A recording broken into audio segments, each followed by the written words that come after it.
कुछ लोग कहते हैं जी बस मैं तो अल्लाह की मखलूक की खिदमत करता हूँ, मैं तो हज भी नहीं किया, उसके पैसे भी गरीबों को दे दिए हैं। वो तबलीग करते हैं लोग कि जनाब कुर्बानी के पैसे भी अगर गरीबों में दे दिए जाए तो ये ज़्यादा अच्छा है, उनकी मदद हो जाए। तो वो इस खिदमत खल्क में इतना गुलूफ कर जाते हैं कि वो इस्लाम के शियार का मजाक उड़ाने लग जाते हैं, और जो इबादत वाले हैं उन्हें हमसाए को देखने का मौका भी नहीं मिलता। और आप जानते हैं कि जब एक बस्ती को बर्बाद करने का हुक्म दिया गया तो कहा कि यहाँ तो एक शख्स रहता है जिसका सर सजदे से उठता ही नहीं। कहा मेरे बंदों के ऊपर क़यामतें टूटें और इनके ऊपर जुल्म और जबर के पहरे हों और इसके माथे पे शिकन नहीं आता, इसके समेत ही बस्ती को लुट के रख दो। यार इबादत करते हो लेकिन हमसायों का ख्याल भी रखो।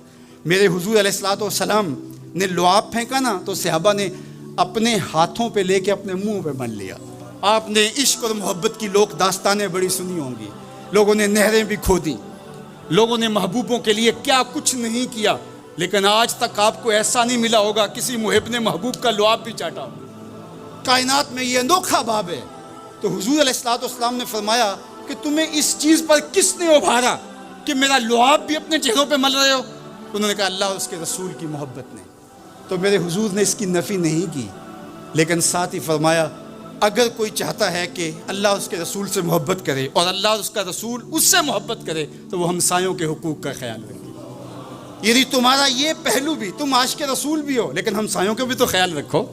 तुम्हारे घर पे झंडा तो लगा है हुजूर के मिलाद का, लेकिन अगर हमसायों के घर में अंधेरा है तो यार अपने घर में इस साल अगर चरागा नहीं कर सके, गरीब हमसाए का मीटर कट गया उसका बिल दे दो, आमना का लाल ज़्यादा खुश होगा, मिलाद वाला रसूल ज़्यादा खुश होगा। इसलिए दोनों पलड़े बराबर रखो।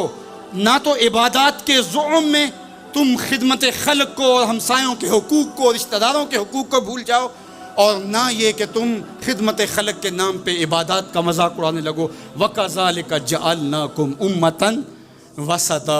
इदारतुल मुस्तफ़ा दोनों बाजुओं के साथ उड़ने की फ़िक्र रखता है और उम्मत वसत के मिजाज को लोगों में रासिक करना शुरू होता है।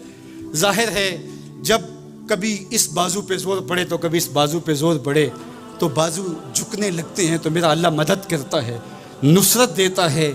तो कभी हमारे किसी बाजू पे फतवा भी आके जो है वो ज़ोर डालता है, कभी किसी फतवे का मिसाइल लगता है। लेकिन हम तो बुल्ले शाह की बोली में कहते हैं बुल्ले आलो की तेनू काफर काफर आखण तू आहो आहो आख। हमारा काम उलझना थोड़ा है, हमने तो आगे बढ़ते ही चले जाना है और हमारी मंजिल तो मदीना है, हमने तो उसकी तरफ आज़म सफ़र रहना है। इदारतुल मुस्तफ़ा एक फ़िक्र का नाम है और वो फ़िक्र जो मदीने की ज़ियाओं से फूटती है, गुंबदे खज़रा के जमाल की रोशनी है, और वो मुस्तफ़ाई नहीं हो सकता जिसके दोनों बाजू में से एक बाजू शल हो। हुजूर की उम्मत से जिसको प्यार नहीं है, हुजूर की उम्मत से जिसको मोहब्बत नहीं है, हुजूर की मोहब्बतों का कभी भी मुस्तहिक नहीं हो सकता।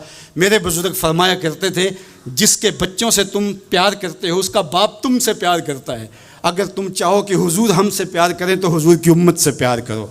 तो एक उम्मत बनो, दूसरा उम्मत वसत बनो, तो फिर देखना तुम्हारी शाहीन सिफ्त परवाज़ उसको कोई छू भी नहीं सकेगा। तुम फिर बढ़ते रहोगे और तुम्हारा बढ़ना मंजिल आशना होगा। और तू राह नवर्द शौक़ है मंजिल न कर कबूल, लैला भी हम नशी हो तो महमल न कर कबूल। तेरा तो मतमई नज़र, तेरा तो हदफ ही कुछ और है।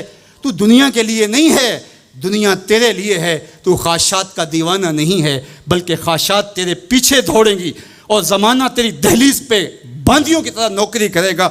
मन कान लिल्लाह कान अल्लाहु लहू, तो उनका हो के देख ज़माना तेरा हो जाएगा।